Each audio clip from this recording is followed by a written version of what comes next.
नमस्कार, मैं आपके साथ शबनम। जिस तरह से कुत्ते की दुम कभी सीधी नहीं हो सकती, उसी तरह से बॉलीवुडिया वाले भी कभी सुधर नहीं सकते।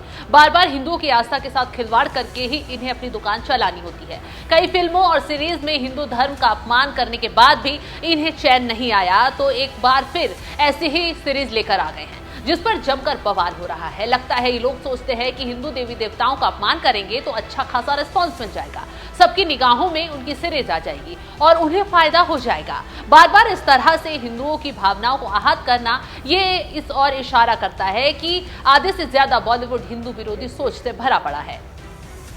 अब बॉलीवुड के जाने माने डायरेक्टर अनुभव सिन्हा, जिनके नाम में ही अनुभव है, वो अपनी एक नई सीरीज की वजह से बुरे फंस गए हैं।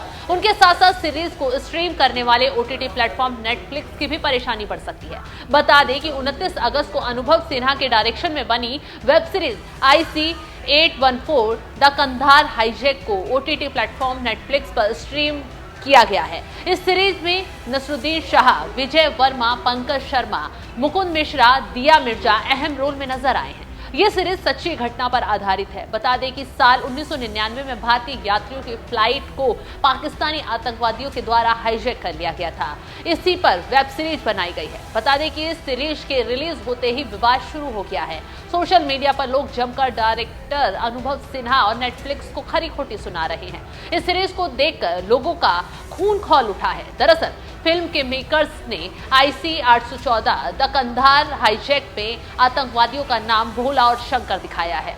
अब इसी बात से लोगों का दिमाग खराब हो गया है। आतंकवादियों के नाम भोला और शंकर रखने की वजह से अब बवाल मच गया है। इतना ही नहीं, इस सीरीज में जिस तरह से भारतीय अधिकारियों को कमजोर दिखाया गया है और आतंकवादियों को काफी पावरफुल दिखाया गया है, उस पर भी लोग नाराजगी जाहिर कर रहे हैं। सोशल मीडिया पर सीरीज को बैन करने की भी मांग चल रही है। एक्स पर सीरीज को लेकर बॉयकॉट ट्रेंड कर रहा है। एक यूजर ने लिखा, क्या सेंसर बोर्ड के कोई मानक नहीं है? IC814 the Kandahar hijack web series में प्लेन हाईजैक भोला और शंकर बताए जा रहे हैं, जबकि हकीकत घटना में सभी आतंकी मुस्लिम थे।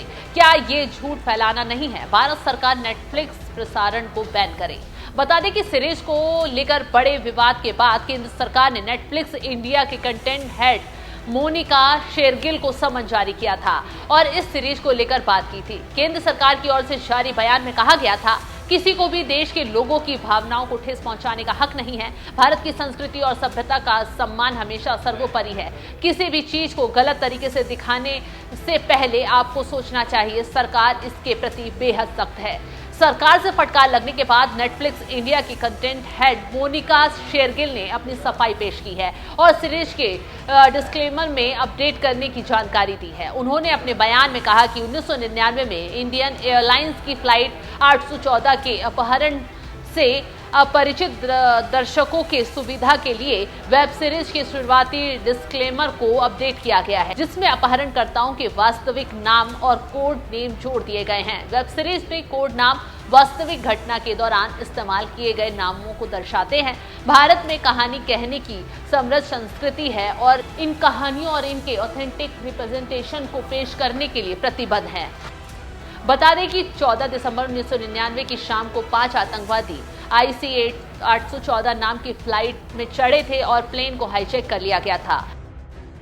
शाहिद अख्तर सईद, इब्राहिम अतहर, सनी अहमद काजी, मिस्त्री जहूर इब्राहिम, शाकिर उर्फ राजेश, गोपाल वर्मा। लेकिन इन हाईजैकर्स ने अपनी पहचान छुपाने के लिए नकली नामों के साथ प्लेन में सवार हुए थे। उनके नकली नाम थे चीफ, डॉक्टर, बर्गर, भोला, शंकर।